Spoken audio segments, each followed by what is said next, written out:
Guys, berjumpa kembali dengan Moti di program Bincang Motivi, dan tamu Motivi kali ini sangat istimewa. Dia seorang dokter dan seorang dokter yang YouTuber. Nah, dokter YouTuber itu biasa sebetulnya.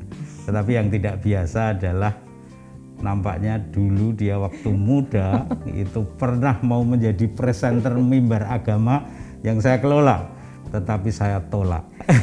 Dan sekarang balas dendam dong. Dan saya menyesal karena ternyata dia seorang yang fasih berbahasa, fasih ber-YouTube ria.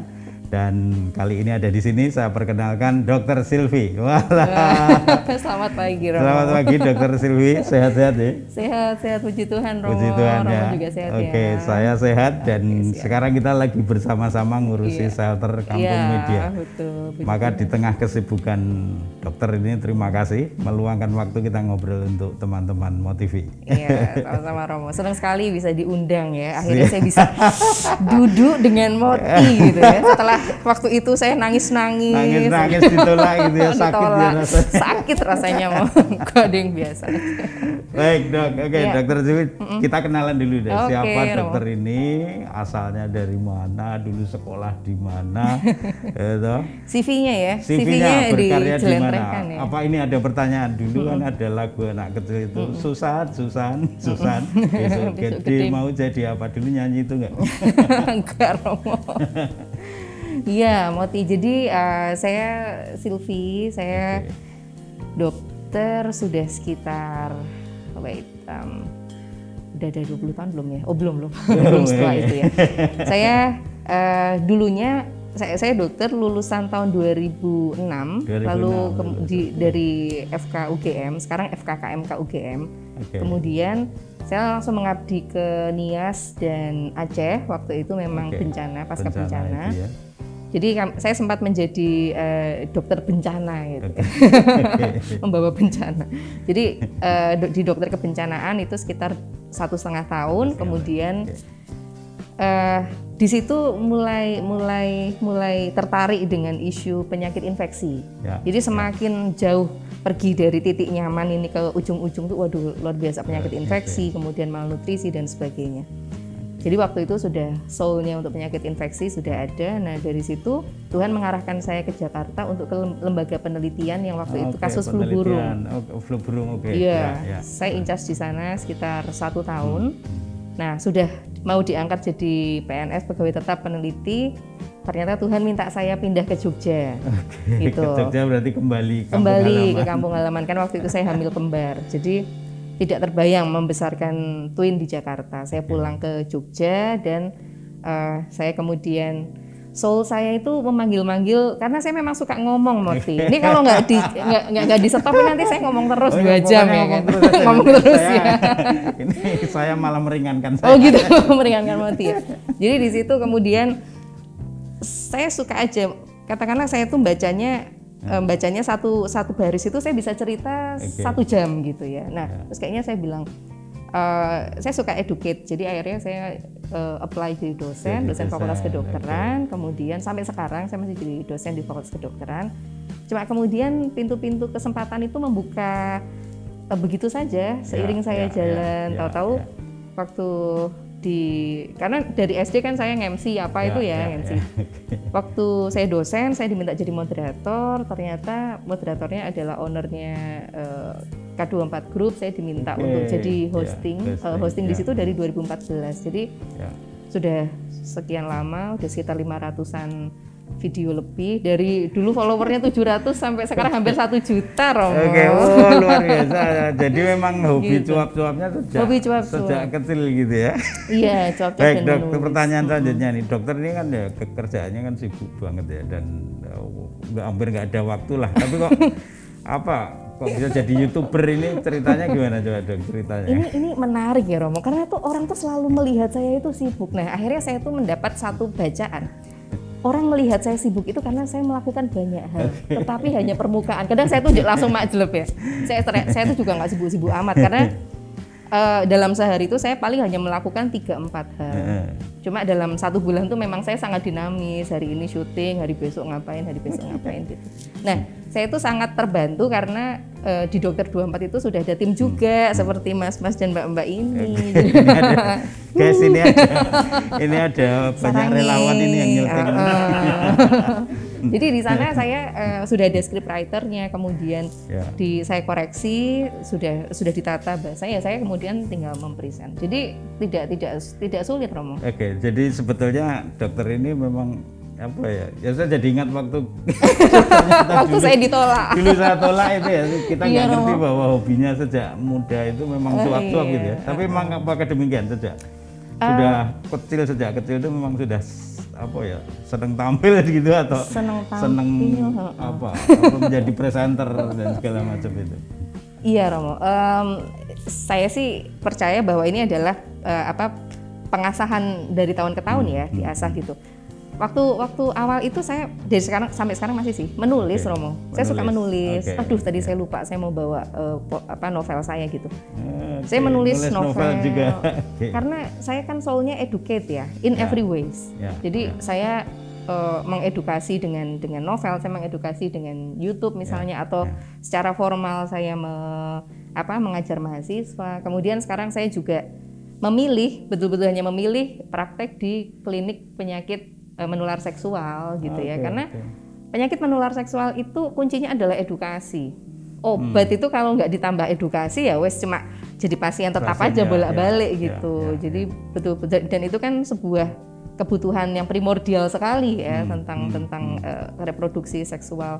Jadi lama-lama kok kalau Dokter Silvi topik-topiknya kok reproduksi ya gitu. Kalau lihat di channel YouTube saya kan yang berapa M views itu, waduh kok saru-saru gitu. Tapi saya seneng loh, Romo, karena anak saya seiring dengan perkembangan mereka gitu, mereka ngelihat channel YouTube saya gitu. Oke, jadi penonton setia mamanya gitu ya. Jadi mereka tuh udah tahu sendiri gitu, bahkan sampai isu-isu yang sekarang LGBT dan sebagainya kami talking biasa karena ya mereka sudah biasa lihat saya present. Oke, baik Dok. Ini pertanyaan itu terkait dengan ini nih yang sekarang ini. Konten apa saja sih yang ada di YouTube-nya dokter ini? Dan kalau boleh tahu followersnya berapa? Dan subscribersnya ya, Romo. Dan main di platform apa saja? Wah, saya itu kan orang yang sangat gaptek loh, Romo. Pol gapteknya. Jadi saya itu sebenarnya terbantu karena ada tim aja di channel YouTube itu yang sekarang saya hosting. Saya tidak memiliki channel YouTube itu, tapi saya sudah menjiwai dan membersamai sekian lama gitu ya. Itu macam-macam, mulai dari dulu waktu 2 tahun pertama saya bebas milih. Jadi waktu itu saya pilihnya topiknya kok ternyata berat. Jadi saya minta hepatitis gitu, HIV, terus apa lagi ya, leptospirosis gitu kan. Jadi pokoknya sesuatu yang infectious tuh saya suka ngomong supaya mereka tahu gitu. Vaksinasi, imunisasi, lalu terus ada request cancer terus apa kok berat-berat gitu. Nah akhirnya saya udah mengikuti 4 kali reshuffle tim ya. Yang sekarang kayaknya yang kelima nih reshuffle timnya. Nah di setiap produser itu mereka kan punya ide baru gitu. Terus akhirnya yang terakhir bilang, Dok sekarang kita pokoknya yang sereceh mungkin gitu, sesimpel mungkin. Jadi akhirnya mulai dari mengulik tentang mitos menduduki bantal itu bikin bisulan apa enggak, mandi malam itu bikin rematik atau enggak gitu-gitu. Jadi kayak mythbuster gitu. Kemudian, nah semakin kesini kita kontennya sudah nggak perlu cari karena itu sudah ada di pertanyaan-pertanyaan para penggemar setia gitu ya. Jadi mereka tuh kadang dulu saya suka bacain komen, tapi semakin kesini saya udah ngeri baca komen gitu. Kadang kalau saya nggak kuat iman, nggak kuat hati itu saya bisa baper gitu. 2 kali saya udah mau stop dari situ gitu. Nah jadi macam-macam. Itu channel itu kok namanya apa, Storyteller Dokter? Nah kalau itu idenya dari mana? Betul, Romo. Nah Storytelling Doctor itu baru mulai 1 tahun terakhir ini. Jadi setelah saya, jadi ada sebuah istilahnya apa ya, namanya tim udah jalan bareng-bareng tuh kan pasti harus ada benturan tuh. Waktu itu saya membawakan konten yang salah saya sih, memang tidak saya koreksi dulu karena waktu itu scriptwriter tidak memberikan beberapa hari sebelumnya, jadi saya baca langsung onsite gitu. Ternyata itu dikritik oleh perhimpunan dokter spesialis itu. Sampai nama saya itu dibahas di perhimpunan nasional.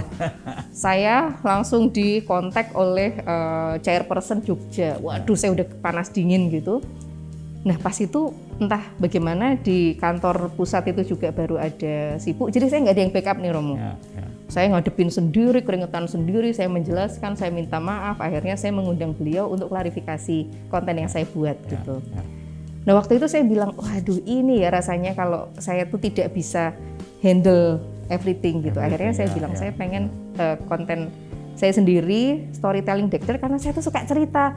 Tuh kan, Romo mantuk-mantuk saya udah ngomong sendiri gitu. Saya terkesima guys, saya terkesima karena ceritanya begitu menarik, begitu mudah gitu ya. Saya ngomong terus gitu, karena akhirnya bilang, terus saya tuh ada sebuah titik dalam hidup saya tuh bilang, sebenarnya I'm not a scientific person. Saya tuh tidak se-scientific itu. Saya tuh suka novel, saya suka menulis novel. Bahkan ketika saya nantinya mengeluarkan buku tentang textbook kedokteran, itu pasti karena kewajiban. Karena saya itu sebenarnya pengen nulis novel kedokteran memang. Jadi sudah ada dalam pikiran saya tuh, oh nanti yang ini nanti tak bocorin rencana besar saya yang mudah-mudahan saya masih diberikan waktu sampai tahun depan. Tahun depan kan saya 40 tahun Romo. Saya pengen melaunching novel langsung 5 seri sekalian. Ya, jadi itu ini kita tunggu nih. Nanti launchingnya di Motivi boleh ya? Oh boleh. Sih. Ada bocoran-bocoran. Ada boleh. Jadi saya kan kemarin sudah menerbitkan yang tentang HIV di tahun 2009. Lalu 2010 saya sekolah itu udah nggak sempet nulis lagi gitu. Nah itu 5 itu nanti bertahap mulai dari fase mahasiswa, mulai di koas, kemudian di kampus. Jadi ada kehidupan di kampus, ada kehidupan di rumah sakit. Karena saya melihat itu dokter itu dramanya tuh banyak gitu loh. Rumah sakit itu kan ini ya. Cerita itu banyak cerita kehidupan ada di rumah sakit. Luar biasa. Dan tidak hanya orang sakit tetapi banyak kisah-kisah kemanusiaan yang ada di situ. Jadi sejak manusia itu lahir sampai mati kan ada di depan gitu. Jadi saya tuh kayak, oh ya Tuhan itu minta saya jadi dokter tuh karena untuk mendukung passion saya menulis gitu loh, supaya apa yang saya tulis itu hidup dan memang touching gitu. Saya akhirnya gini berpikir bahwa nanti 2:1 lah gitu ya. 2 novel, 1 tulisan ilmiah gitu. Jadi kalau saya tuh dulu pas disuruh nyelesain, ayo tesisnya diselesaikan. Iya Prof, gitu sama dekan saya kan. Iya Prof, jadi saya bikin ini dulu, cerpen, cerbung. Udah panas baru saya nulis. Baru nulis itu ya. Jadi saya storytelling. Baik, sekarang pertanyaannya, kalau dokter ini saya pernah nonton yang ngajari orang tahap-tahap belajar. Ya, lalu dokter sendiri juga dosen, mengajar di universitas. Pertanyaan sekarang, ini Anda ini dokter atau guru atau artis? Enggak, kalau artis. I'm not too arts. Atau penulis. Itu karena dipilih apa yang profesi yang sesungguhnya itu? Saya tuh profesi besar saya cuma satu kok Romo. Apa tuh? Saya health educator. Health educator. Jadi atau kalau boleh dua boleh. Ya. Health educator and health motivator. Itu bisa dalam berbagai bentuk. Bisa sebagai saya dokter yang berpraktek, saya dokter yang mengajar, saya dokter yang jadi nge-host YouTube kan. It's just a matter of educating and motivating. Ya, ternyata banyak lapis-lapis kehidupan yang dialami oleh Dokter Sylvie ini. Oke Dok, sekarang kita masuk ke soal yang sedang hangat, tidak hangat lagi tapi panas ini. Panas membara, membakar ya Romo ya. Tentang ini ya, pandemi ini. Dan gelombang kedua ini begitu mengerikan ini, dan gelombang yang mematikan betul, dan kita menjadi sedih, kita menjadi kaget selalu setiap hari mendengar berita tentang kematian ini. Betul. Nah sebetulnya apa sih yang menjadi penyebab utama dari gelombang kedua ini? Dulu waktu gelombang pertama muncul itu kan kita juga takut tentu saja, tetapi seperti tidak kita belum banyak mendengar hal-hal yang mengerikan ini. Tapi sekarang yang kedua ini sungguh-sungguh mengerikan. Ini kira-kira apa yang menjadi penyebab utamanya, Dok? Iya Romo, jadi memang pandemi ini juga di luar prediksi dari dokter maupun peneliti seluruh dunia, karena kita berpikirnya seperti flu Spanyol ya, kayak Spanish flu gitu, bahwa nanti akan ada reassortment dari struktur genetiknya virus itu yang kemudian dia akan tanda petik lebih friendly lah ya dengan lingkungan, dengan manusia begitu. Oh ya, ini karena sejak 2019 itu saya mengambil spesialisasi mikrobiologi klinik, Romo.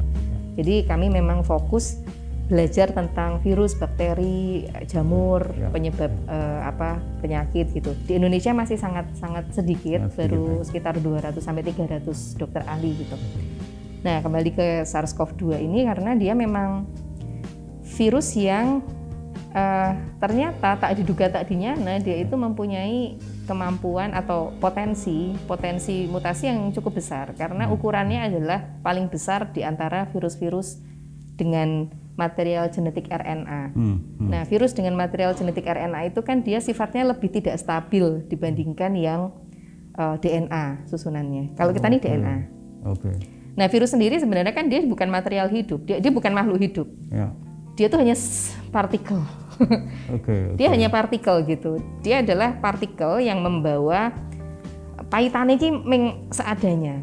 Modelnya dia itu cuma material genetik dan beberapa enzim dasar yang diperlukan. Nah, supaya dia bisa bereplikasi kan dia harus hijack, harus membajak sel hidup. Sel hidup. Iya, sel hidup. Nempel. Betul. Sel hidup mamalia, sel hidup ya mamalia besar, mamalia kecil. Nah, dari menempel itu dia kan harus mengenali. Nah, pengenalannya itu ada di tonjolan-tonjolan coronanya itu.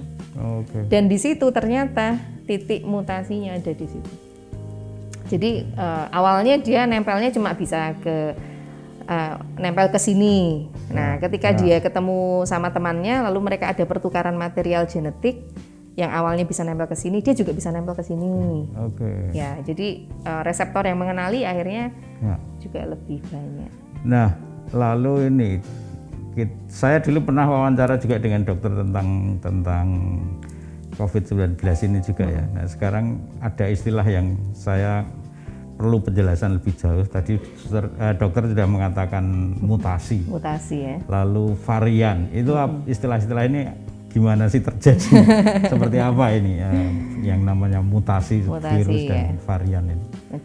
Mungkin varian dulu. Jadi setiap virus, kalau kita bicara virus itu saya belajar aja 3 tahun nggak rampung ini, Romo, karena virus itu dia itu tadi karena dia bukan material hidup ya.